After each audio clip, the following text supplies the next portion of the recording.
It's easy to have ideas. It's very hard to turn an idea into a successful product.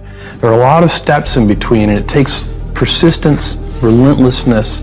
So I always tell people who are, who think they want to be entrepreneurs, you need a combination of stubborn relentlessness and flexibility. And you have to know when to be which. And basically you need to be stubborn on your vision, because otherwise it'll be too easy to give up. But you need to be very flexible on the details, because as you go along pursuing your vision, you'll find that some of your preconceptions were wrong, and you're going to need to be able to change those things. Don't try to chase what is kind of the hot passion of the day. That almost never works.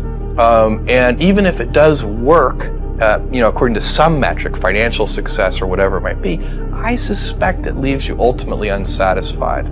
So you really need to be very clear with yourself.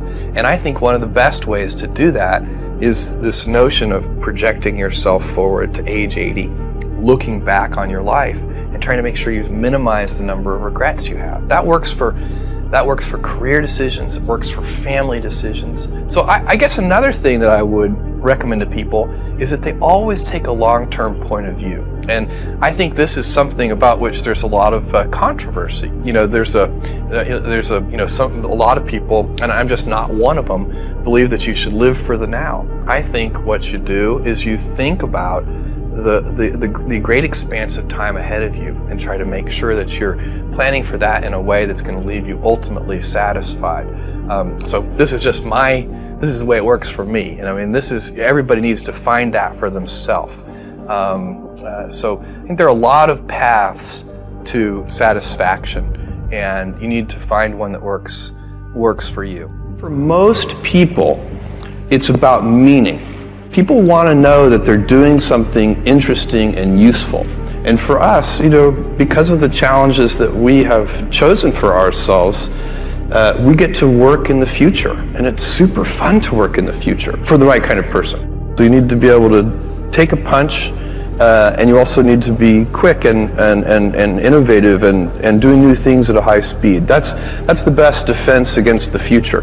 And you have to always be leaning into the future. If you're leaning away from the future is going to win every time. You have to learn enough so that you become a domain expert.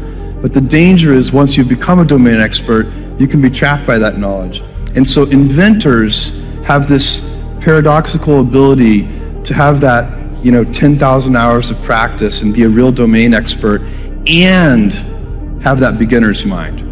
Have that look at it freshly, even though they know so much about the domain.